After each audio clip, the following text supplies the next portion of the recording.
Hi, I'm Joe Mino. I'm editor to BrickJournal magazine. BrickJournal is a magazine devoted to the LEGO fan, and it has done reports and interviews with LEGO builders, LEGO designers, and LEGO events. This past year, there weren't very many events at all because of the pandemic.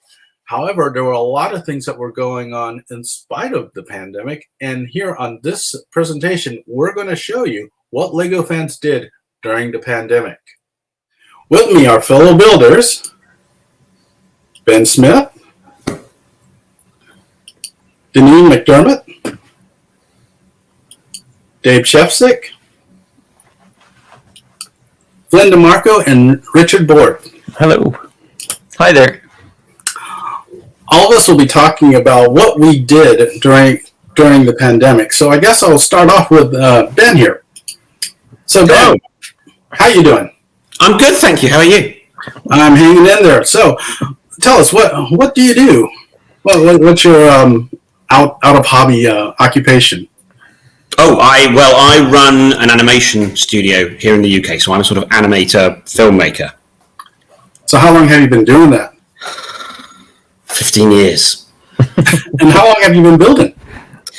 I started building Lego again. Obviously, I built Lego when I was a kid, and I think pretty much anyone who's a fan of Lego will tell you the same thing. And then I had what they call a dark age. I stopped doing it. And about 10 years ago, I kind of got back into Lego again. And so that has been a great way of spending money.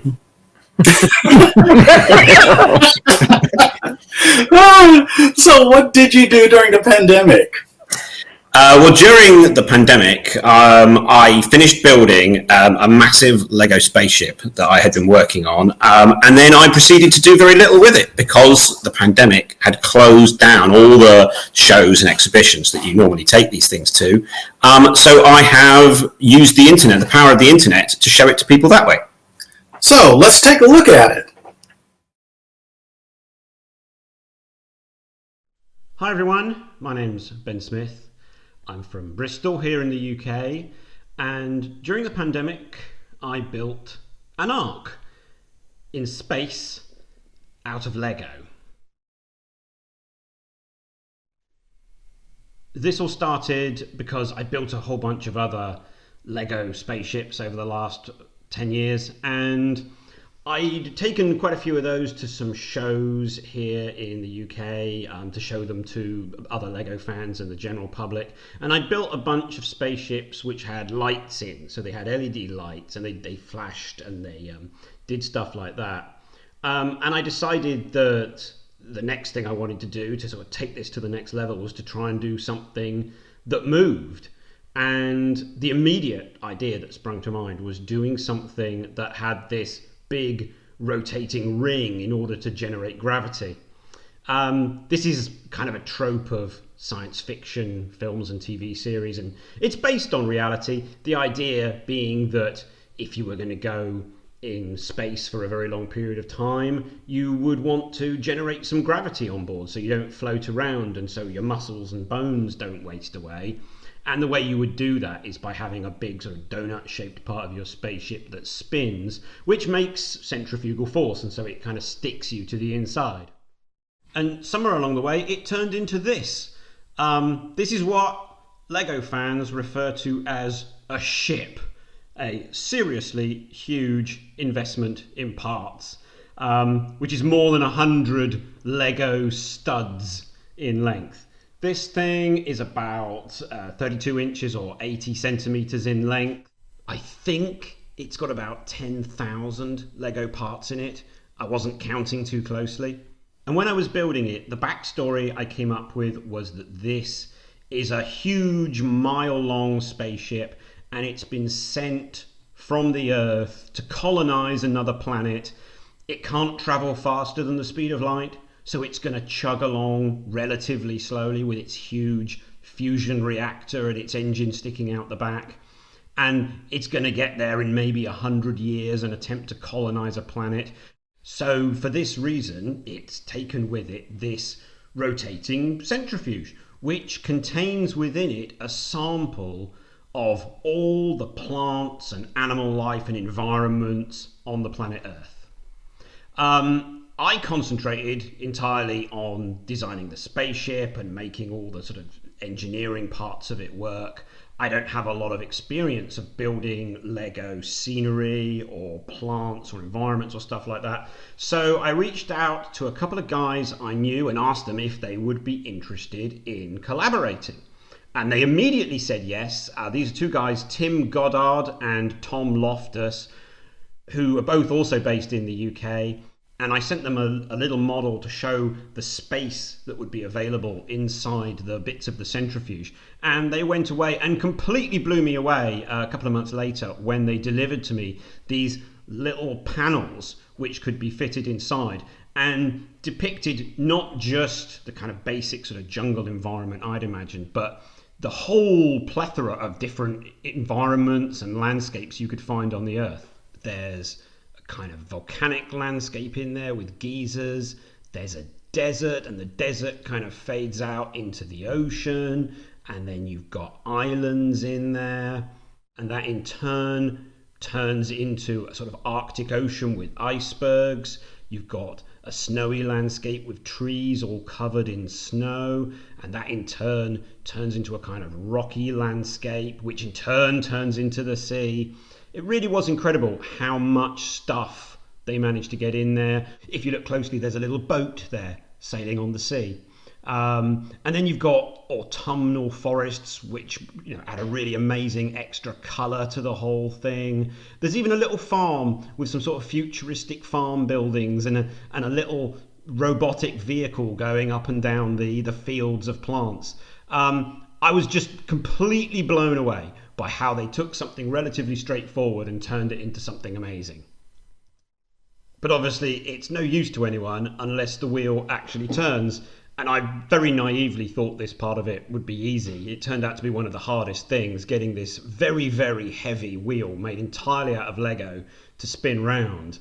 There's two motors inside that make it move, but getting the motion to actually be smooth and reliable was really tricky. And I wanted to move on to fun stuff, like building this massive fusion reactor thing that sits on the back of the model.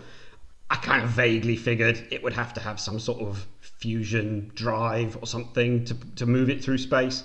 And I'd done lots of stuff with lights in previous models, and I thought this would be a fun thing to do, to have this kind of rotating effect, which is just done by LED lights that flash on and off.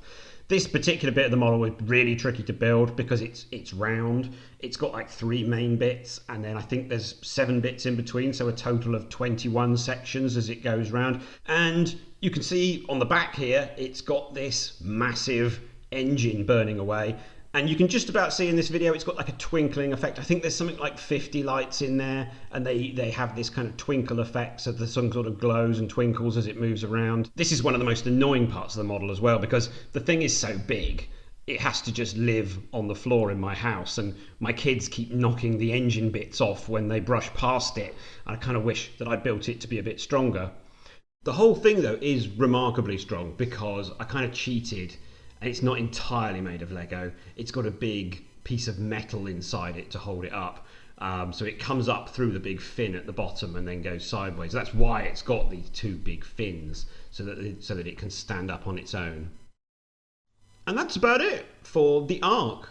I hope you've enjoyed watching. I certainly enjoyed presenting the model after having spent so long building it and having this fantastic opportunity to show it to a really wide audience, and an audience that presumably wouldn't normally see these kinds of Lego creations. If you're interested in knowing more about the model, you can look at my Flickr page and my Instagram, links for which will be provided. Where there's loads more pictures of the model, including pictures of when it was under construction, and you can see all the kind of greebly bits that go along inside it.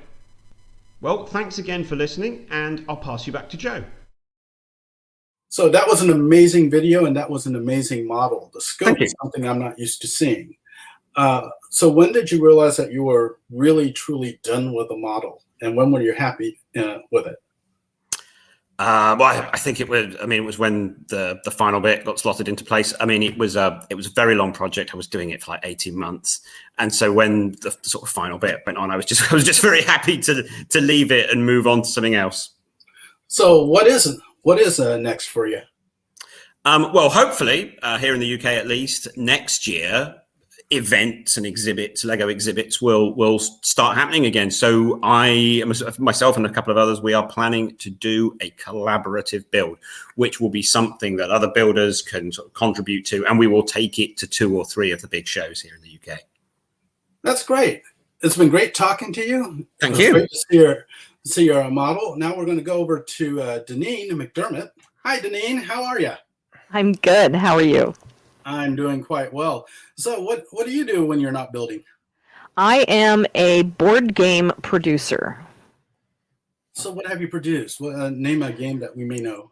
Well, the trouble is I just started that job during this pandemic, so nothing I've produced has actually been released yet. So that will be a subject of another presentation coming down later about what you did during the pandemic. So when did you start building? I've been building for a long, long time, and I have a very large collection, but I only found the adult fan of Lego community in the past couple of years. So I'm pretty recent. So what year? Just how many years? 2019, so 2 years, 2.5. You're a youngin'. I am. So what did you do during the pandemic? During the pandemic, I made Lego quilts with an international community of Lego fans. So let's take a look at all of that. So, Lego quilts. Lego quilts started when I asked an international group of builders to take a small Lego square, decorate it, and photograph it from directly overhead. I call these Lego quilts because the pieces that came out recently reminded me of quilt patterns. Their little arcs and circles, and when the squares were stitched together digitally, it made this a Lego collaboration. Lego collaborations started to disappear when we went to virtual conventions. At physical conventions, Lego collabs would have had dozens of builders all contributing to one immense build. This was a way we could kind of get that back. This first quilt was built for BrickCon 2020 in October. 35 women, or mostly women, contributed over 220 squares, making this one immense build that stretches over 3 feet wide. I love the I Spy feel of this build. There's always something new to find, and there's a lot of things hidden within there. For many people, the quilt squares were kind of addictive, and builders asked to do it again. So for the second quilt, I focused on a theme. This one, fall and Halloween. It was displayed only on Instagram, obviously in October of 2020 again. 14 builders helped make 96 squares for this one. In addition to patterns, though, I got letters, fun fall images, and tiny little scenes.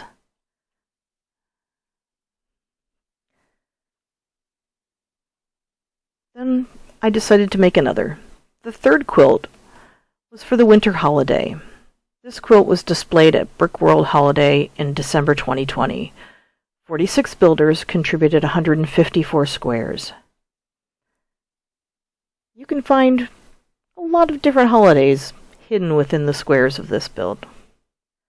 The biggest challenge that I hadn't expected when I started this project was I couldn't lay out the quilt until I closed submissions because the number of quilt squares directly affected how many squares wide and how many squares tall it had to be in order to make it come out to an even number. The fourth build was actually a Tricky Bricks challenge. In February of 2021, Tricky Bricks, Flynn and Richard, who you'll hear from in a minute, challenged their community to build zoom backgrounds. I organized dozens of watchers of the channel to join me in making quilt squares to create something that was special for Tricky Bricks and something from all of us. This build contains dozens of Easter eggs for fans of the channel. The fifth build was also a rainbow quilt. It uses a number of the same squares from the previous quilt, and debuted in BrickJournal's June-July edition, the magazine Joe Mina was talking about. 31 contributors, 182 squares. Rainbows were something special to my mom, so this quilt might be my favorite.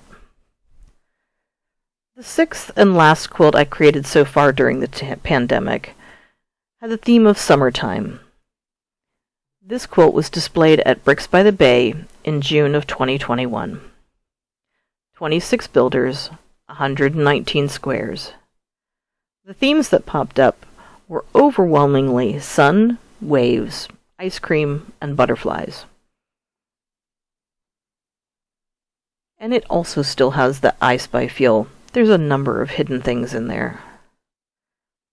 Each quilt has been a labor of love. I love seeing everyone's creativity and their build ideas. I learn so much every time I put one of these together. As we're moving towards physical conventions again, I'm already working on a way to make this same kind of collaboration happen in a physical space.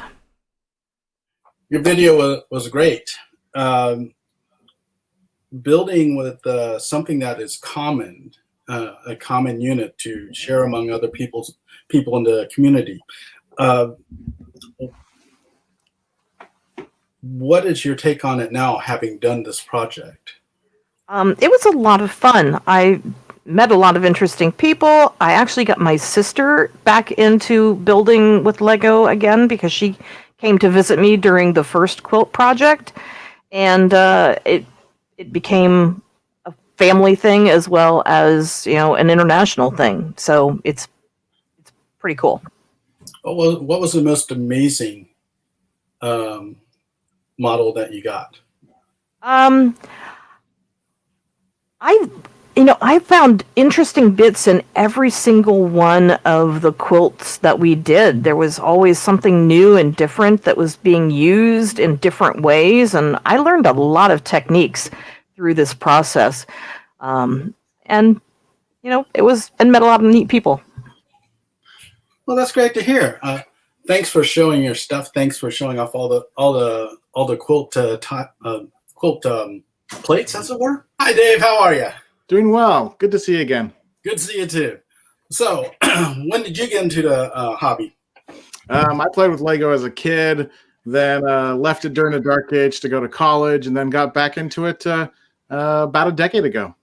So, what do you do? I work in crisis communications. If you only here 5 minutes ago. I'll give you a tip, though. Building Lego is a great way to relax if you deal with crises every day. Yes, I've learned that the hard way a couple of times.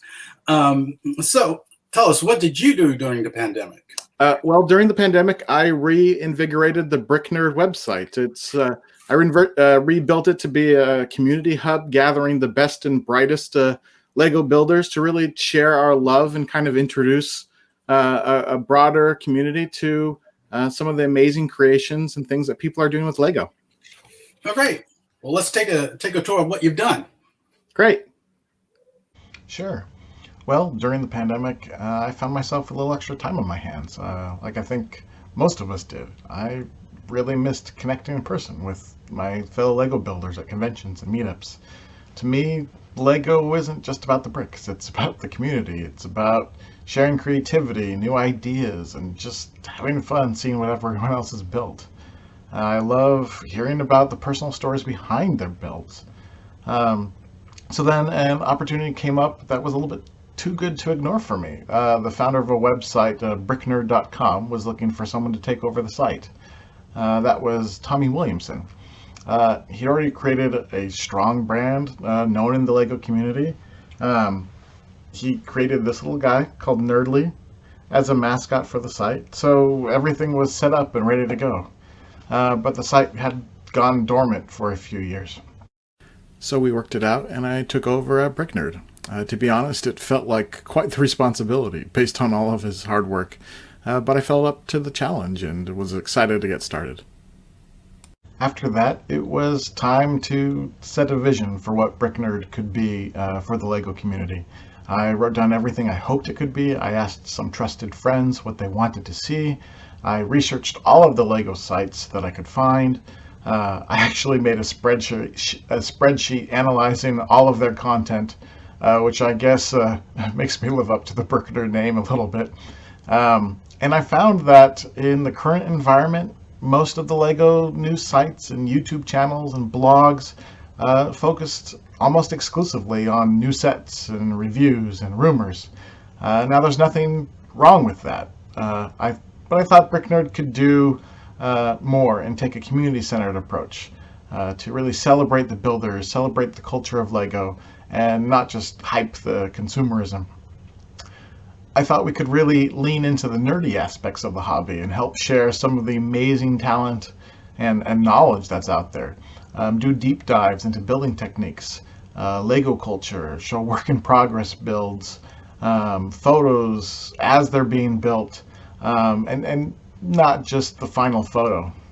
I thought BrickNerd could be a hub where both casual fans of Lego and hardcore AFOLs is adult fans of Lego, could come together and find the best the community has to offer. We don't want to replace current online communities, but we want to make it easier to find them. We want to connect the dots. And I also wanted to help break down some of the division that exists inside the Lego community. As builders, we are all in our own little world, building custom towns or pirate ships. I know a lot of builders might not realize that a train builder might know a few cool techniques that could help out a spaceship builder, and vice versa. There are also physical borders that could be bridged. Lego is an international hobby, so I wanted to figure out how to feature the diverse communities around the globe and what makes them unique. Part of that was recruiting contributors from all across the globe. I reached out to some friends, and they reached out to their friends, and all of a sudden we had 30 contributors from 13 different countries who spoke 15 different languages, all Lego-esque experts in their field and ready to share a love of Lego. The site relaunched and we hit the ground running. First up were feature articles about Lego techniques, customization, looking into the hidden secrets of sticker sheets, the origins of classic themes like pirates, getting nerdy about pianos and parrots and geometry, sorting, and more. In addition to feature content, we also highlight Lego building contests in the community. For many of our contributors, contests provide that spark to kickstart the imagination. There are so many Lego contests around right now that we post monthly updates about what is happening and what prizes can be won. The community is important to us, so BrickNerd collects the best Lego headlines and highlights every month, so you don't miss a thing.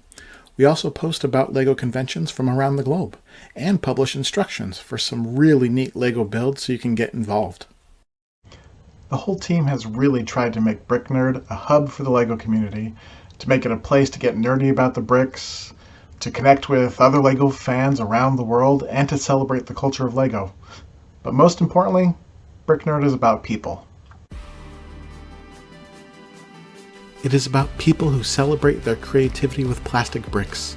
It is about the people who build big and those who build small.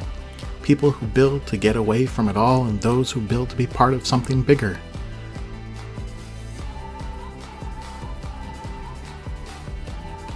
BrickNerd is about the stories behind the Lego artists, writers, collectors, and photographers who share their imaginations with the world. It is about how the filmmakers, customizers, and Lego designers build connections within the Lego hobby. It is about celebrating the diversity within the Lego community. It is about our similar interests and the clutch power that joins us as we share our love of all things Lego.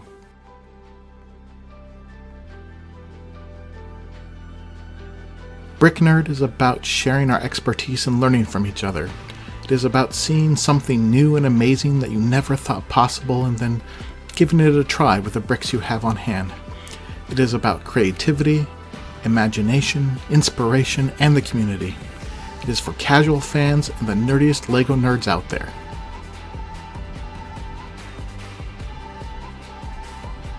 So that is what we did during the pandemic, and we can't wait to see what comes next.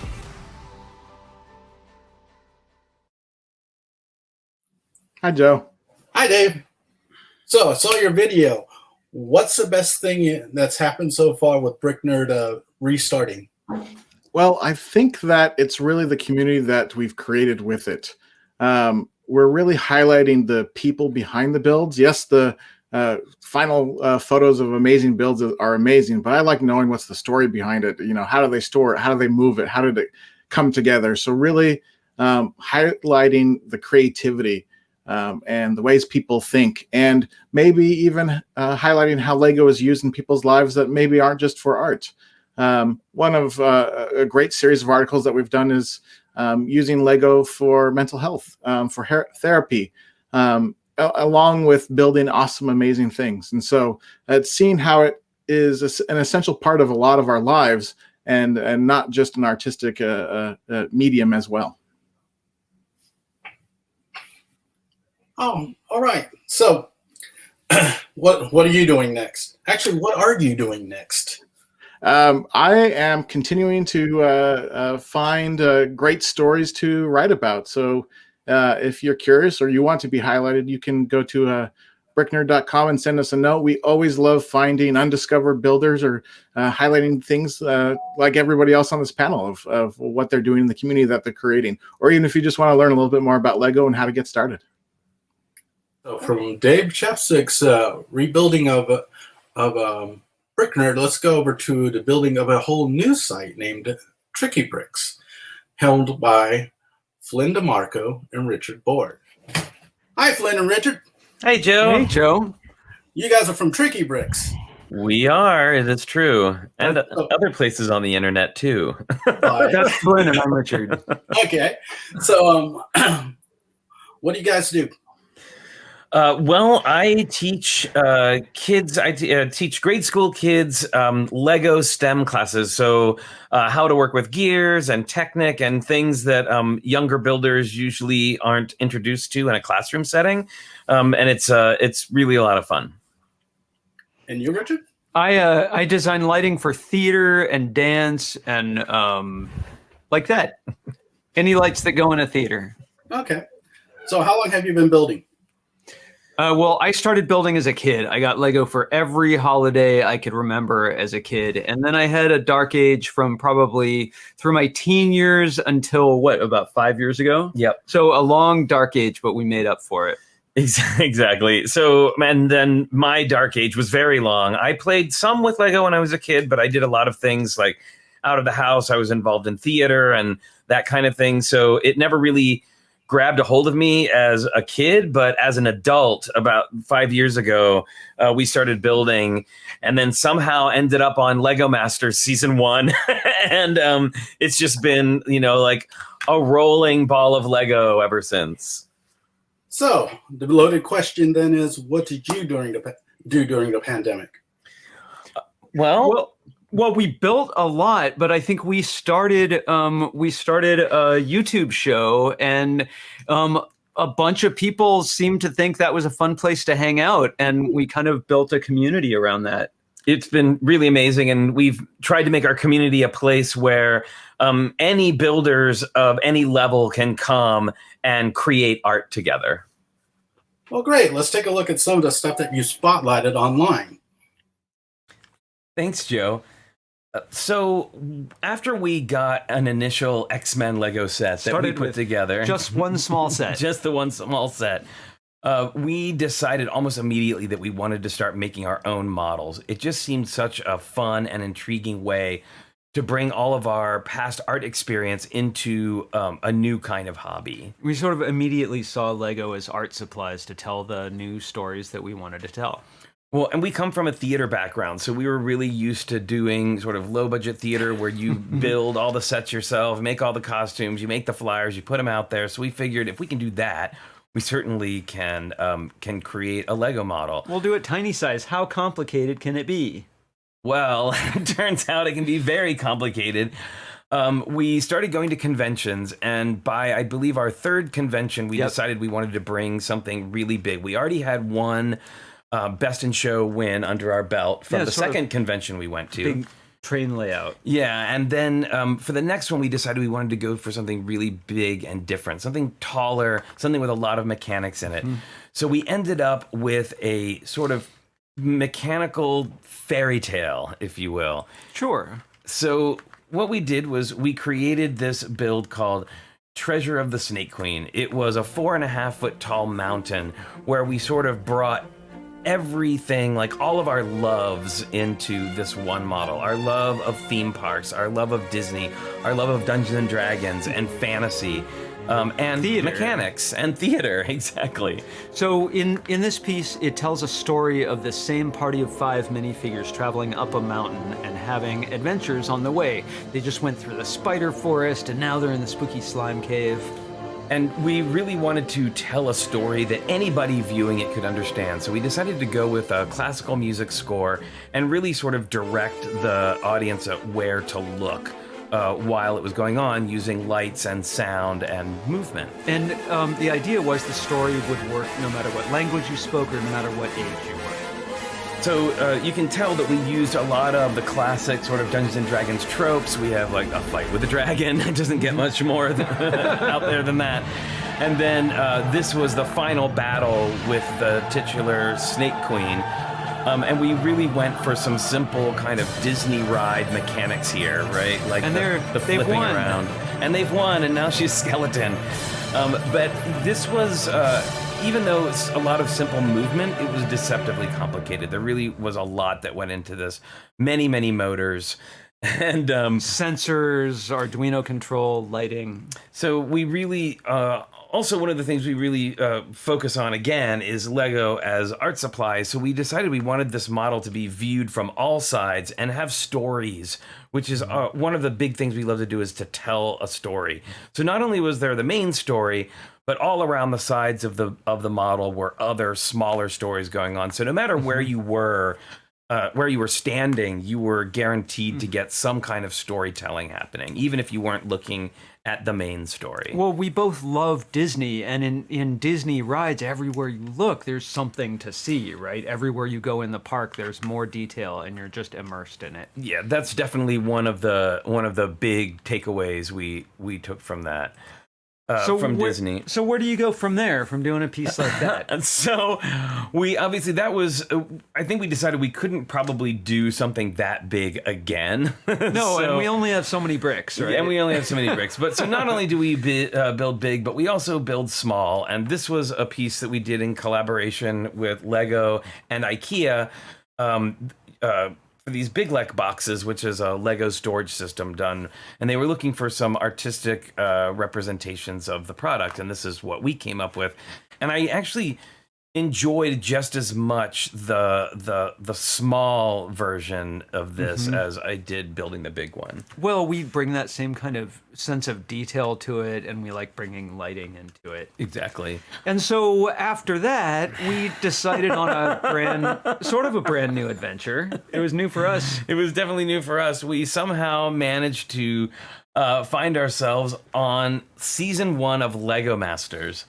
And we ended up meeting some really amazing people, a bunch of other really incredible builders, and we realized how much fun it was making art with other people. Even though we weren't technically building pieces with them, being in the same room with all of those incredible artists and people was really very stimulating and inspiring. Well, and we continued to talk and hang out and our friends since Lego Masters. Exactly. And then what happened?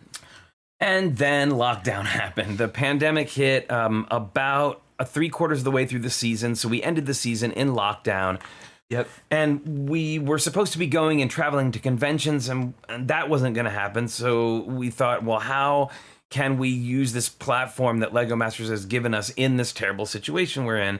I know, virtually. Virtually. So we went the route that everybody else seemed to do, and we started a YouTube channel where we could sort of connect with people and hopefully inspire them to make art. Well, that was sort of our central message, right? Let's all get together in a safe place and share art together. So we started doing build challenges on our YouTube show, and we got a phenomenal amount of people interested in building, and we would do these weekly, and people would just build week after week after week. And I think it really helped a lot of people who were inside by themselves for a long time with nothing to do, and this gave them a creative outlet. Well, there were a bunch of our viewers of different ages who built their first creation, my own creation, their own mock, on our show, which was for our build challenges. Yes, and is incredible. So we ended up deciding we wanted to continue that. And we hooked up with a gal on Instagram, BrickFam Builds. Her name is Jen. And she had been doing these habitat challenges. Now, a minifig habitat is creating a very small sort of room or space for a particular minifig that you pick. It's a great way of telling stories in a small space. It's not as intimidating, I think, as maybe some bigger builds. Well, it's a little faster than Snake Queen. So here you can see the habitats, and how they work is they all stack on top of each other, and you create these things called stacks. So what we decided to do with Jen was something called the Disney Habitat Challenge. We all have a love of Disney, so it was sort of the perfect connecting point. And I could never believe the sort of turnout that we had for it. Over 400 builds. Many countries. Many countries all over the world participated. Now, this particular stack is by Jen from BrickFam Builds. She did an incredible job, and you can see that each one has its own little amount of, detail in a very, very small space. And yet, she's still able to tell these incredible stories. Tinkerbell, Maleficent.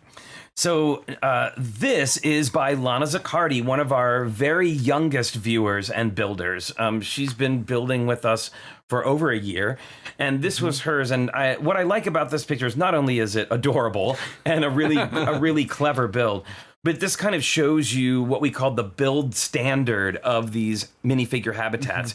And you can see that they all hook together by those extra studs that are hanging off the side walls. So we put this out there. So many amazing entries. This particular one is by Booyah Bricks.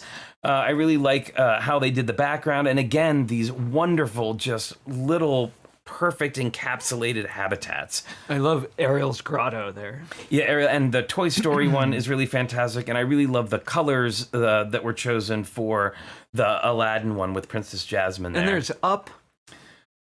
This is another, funny enough, Aladdin themed one. This is by Fabian Rodriguez, a beautiful model. So you saw the last ones you saw, all of them were individuals. And this one, he took the spin on of it that when you connected them all together, they created one total picture, which I think is just brilliant. I just think it adds so much to the story, right? They could travel from one space to the other. This next one is from Femme from the Block, a really good friend of ours who does stop-action Lego animations and has created the opening animations for our YouTube show.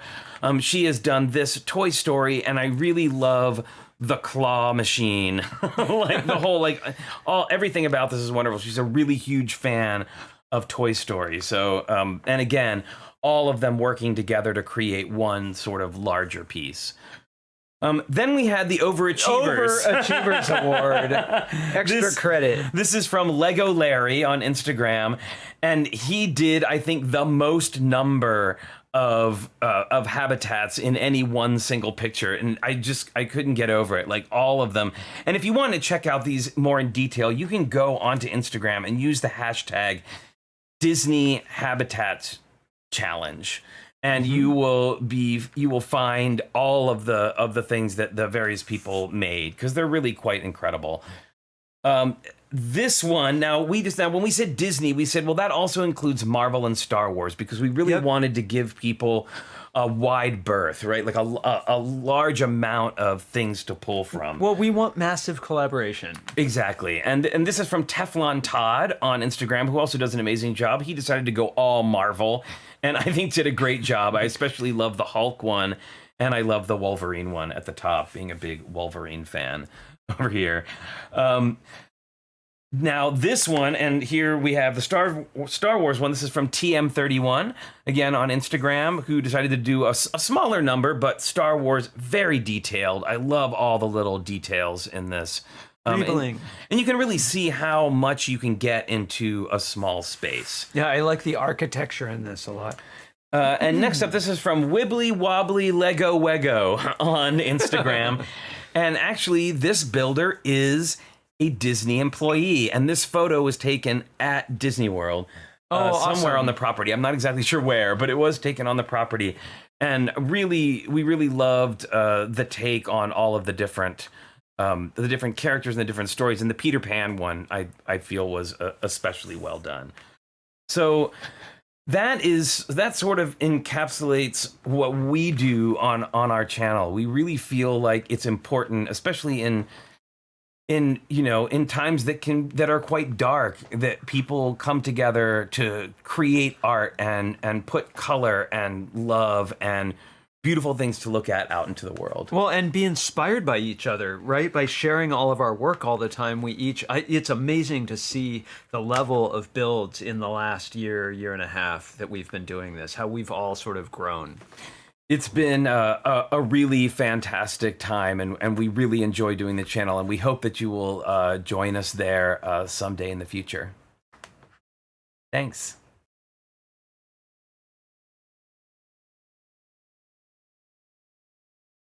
All right, guys. How's it going? Doing great. So that was a great video. My question to you is, what was the big takeaway you got from doing the Disney Habitat challenge? Well, I think that, first of all, I think people are really eager to build, and they want to build with what they know. And I think it's easier for people to maybe who haven't built before ever to build something that they know. And Disney pop culturally is so widespread. So many people know Disney. So many people love it. And it also arches over now so many other things, right? Like we've got Marvel, we've got Star Wars, and then of course your traditional Disney. We've also got Pixar. So we really cast a wide net with the pop cultural part of it. And I think it was something that people really found themselves attached and attracted to, and it made it easier for them to build the things that they built. We also really want massive collaboration, whether people are just starting out builders or really very experienced, and having something that's technically easy to accomplish. And maybe you can spend 18 months doing it, or you could spend, an hour and you can come up with something that's really achievable. So it feels not so like scary, like you have to be a master, and you can just get your hands in there. So what's next for Tricky Bricks? Well, we next year in 2022, we have been asked to show our work at the Lego House in Billund in the Masterpiece Gallery. So we are working on a big piece for that we're really excited about. And not only do we get to show it and have people see, really amazing people see our work, we'll get to meet a bunch of the designers who we just think are so cool and just brilliant, artists while we're there. Well, excellent. Thanks for showing your video and your website. All right, so everybody, what are your thoughts about what happened during the pandemic and how the community got affected? Well, I don't know about anyone else, but I can't wait to get back to in-person conventions. I find it really lights a fire under me and makes me want to build big, complicated things and talk to people in person. And I can't wait to see so many people that we've met virtually in person. And I will say, too, that if there is a silver lining to everything that we've all been through over the last year, it's that I feel the Lego community has become stronger and more widespread. I mean, if we hadn't, if the pandemic hadn't happened, we wouldn't have started a YouTube channel, and we wouldn't have met all these amazing people. Like instead of just knowing the people that we know from our conventions or knowing a name that I see attached to a photo online, we actually communicate with these people now. I've met people from all over the world, and we have friends in many countries now because of this. So, I as a takeaway of everything we've been through, I think it really is an amazing thing that resulted from something really terrible. I agree with Richard. It's really it's broken down barriers, geographic barriers. We can all be online, and we're able to give tours of, this is how I sort my collection. This is what I do. And I think it's actually been kind of a community gathering moment for everyone, because we've all had to reach out. We've interacted online for a year now, and I think that we've built a lot of good things because of that. Also, we've all had lots of time to build things. So when we do come back in 2022, these shows are going to be worth going to, because there's going to be some really amazing stuff to see. Absolutely. I agree. I think the inspiration that we are able to gain from the virtual setting is just going to be amazingly compounded once we're back in person and can see all these wonderful things. And I think we have created a closer bond to a lot of people across a broader distance than we had previously. Yeah, I'm going to have to agree with all of you on this because, yes, while we didn't have events to go to, we actually had opportunities to meet other people not bound by location or time. Mm-hmm. So even in this particular case, because we're talking to a person from UK, California, Oregon, and DC, me. So, And New York. Yeah, all different places meeting at the same time. So but that's going to be the next thing that happens with the community. We will be growing, we'll be expanding to catch up with the potential that we saw online. And on that note, I'll just close our presentation on what the community did during the pandemic. See ya. Bye. Thank you. Everyone. Bye.